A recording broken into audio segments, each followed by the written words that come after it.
బాగా అవుతాను.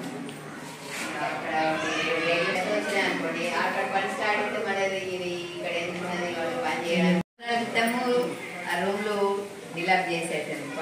మన ఊరు మనబడి కార్యక్రమం కింద కొత్త ఈ రూమ్లు కట్టిస్తామని 2 రూమ్లను పడగొట్టేసిండ్రు. వాటిని మళ్ళీ బేస్మెంట్ వరకే లేపిండ్రు. అమౌంట్ రాలేదని కాంట్రాక్టర్ అని చేతులు ఎత్తేసిండు. నేను ఇంతకంటే ఎక్కువ పని చేయలేనని. అట్లా దాని భాగంగానే పైన రూమ్ స్లాబ్ చెక్కి పెట్టిండు. అన్ని రూమ్లన్నీ నీళ్లు కారుతున్నాయి. ఇంకా నల్లలు ఫిట్ చేస్తామని అక్కడ బాత్రూమ్ ఉండే అసలు యాక్చువల్గా బాయ్స్కి ఒకటి. ఆ బాత్రూంలో తీసేసి అక్కడ నల్లలు ఫిట్ చేస్తామని నల్లలు అది పెట్టిండు. అది సగమే పని అయింది. ఇది సగం అసలు ఇది పనే స్టార్ట్ కాలే. వర్క్ ఏమో పిల్లలు కూడా కనీసం పోయలేదు. సిమెంట్ అంతా బ్యాగులన్నీ పాడైపోయినాయి. మెటీరియల్ అంతా పాడైపోతుంది కానీ పని ఏం చేయించలే ఆయన. నాకు ఇంత ఖర్చు అయిపోయింది, ఖర్చు నేను ఏం పెట్టలేను అని అంటున్నాడు. రూమ్లకు ప్రాబ్లం ఉన్నది. రూమ్లు 2 రూమ్లు, అంతకుముందు 2 ఇంకా 2 రూమ్లు ఉండే వాటిని పడగొట్టేసిండు మన ఊరు మనబడిలో. ఇంకా పని కంప్లీట్ కాలేదు, అని ఫండ్స్ రావట్లే. ఆ పని కాంట్రాక్టర్ ఆయన ఆపేసిండు. మనకు రూమ్లు ప్రాబ్లం బాగా అవుతుంది. ఉన్న 2 రూమ్లు నీళ్లు కారుతుంది. హై స్కూల్ వాళ్ళని బతిలాడి ఒక రూమ్ అక్కడ మనం అది తీసుకోవడం జరిగింది. ఇంకొక రూమ్ కూడా పాపం మొన్న అంటే ఇంకో రూమ్ ఇచ్చింది. రూమ్ల ప్రాబ్లమే చాలా ఉన్నది. నీళ్లు కారుతుంటే కాళ్ళ కిందికి పాపం నీళ్ళు అన్నీ వస్తున్నాయి. పిల్లలకి బ్యాగులు తడుస్తున్నాయి. ఇక అక్కడి నుంచి నీళ్ళ వరద వచ్చినా కిందికి నీళ్ళు వస్తాయి. అక్కడ నీళ్ళు తడుస్తున్నాయి.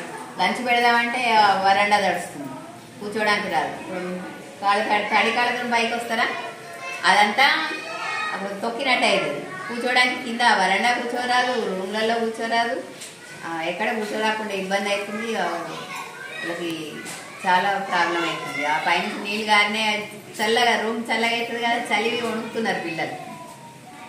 దాంతో కూడా చాలా ఇబ్బంది అవుతుంది. ఈ రూములు ఫస్ట్ కంప్లీట్ చేయాలి. మనకు కావాల్సిన మెయిన్ ప్రాబ్లం రూములు. ఈ రూములు కంప్లీట్ చేస్తే మనకు సగం సమస్య ప్రాబ్లం సాల్వ్ అవుతుంది. దీంట్లో ఉన్నది అమ్మ ఉన్నది, ఆదర్శ ఉన్నది, పాఠశాల. మనందరికీ పాఠశాల అంటే తెలుసు, కానీ అమ్మ ఆదర్శ పాఠశాల. అమ్మలాగా లాలించి ఆదర్శంగా ఉండే పాఠశాలను పిల్లలు చక్కగా చదువుతుందా ఆ వాతావరణం ఉందో మీరు ఇక్కడికి వచ్చేది కాబట్టి తెలిసింది. పూరుస్తుంది, మా పిల్లలు ఊరలో పరిస్థితులు ఉంటారు. ఈ విషయం ఇంటి దగ్గర ఉంటే మనకు తెలియదు కదా, కాబట్టి రావాలి. మరి వచ్చిన పిల్లలు చదువుకుంటున్నా, స్థానం ఎక్కుతున్నా, అసలు కరెక్ట్ నడుస్తుందా అవన్నీ చూడాల్సిన బాధ్యత మీ మీద. కాబట్టి మీరు ఎప్పుడు రండి, ఇప్పుడు విజిట్ చేయండి. మధ్యాహ్నం భోజనంలో కరెక్ట్ వంట చేస్తున్నా, మరి మా ఇంటి దగ్గర మా పాప గురించి వంట చేస్తారు, మరి పిల్లలు స్కూల్కి వెళ్తున్న వాళ్ళకి భద్రత ఉందా అన్నీ చూసుకోవాలి. అదేవిధంగా బయట వచ్చిన పిల్లలకు ఎలా మేము చదువు చెప్పాలనో మాకు ఎన్నో ట్రైనింగ్స్ అయితే చెప్తాం.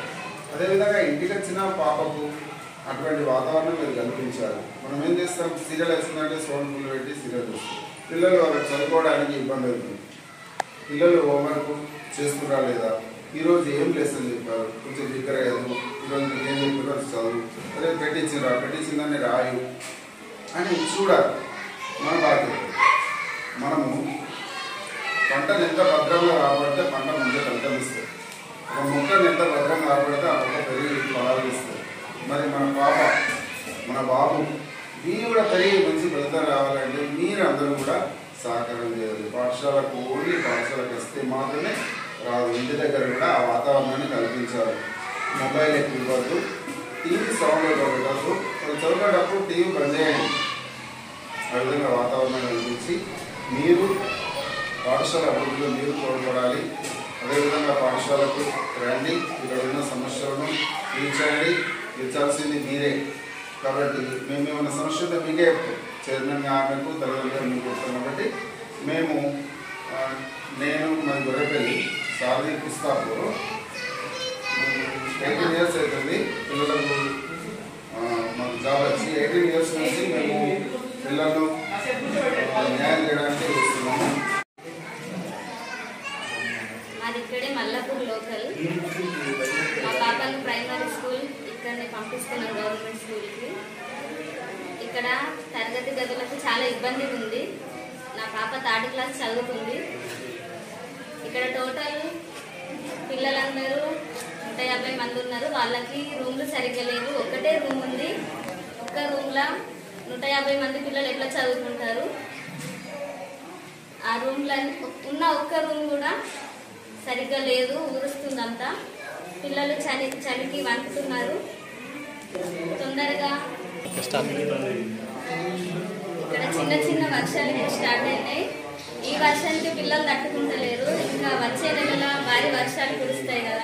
చిన్న చిన్న వర్షాలకే పిల్లలు క్లాస్ రూమ్లో కూర్చొని చదువుకోలేకపోతున్నారు. వాటరు రూమ్లకు వచ్చేసి బ్యాగులు తడుస్తున్నాయి. పిల్లలు కూడా చలికి వణుకుతున్నారు.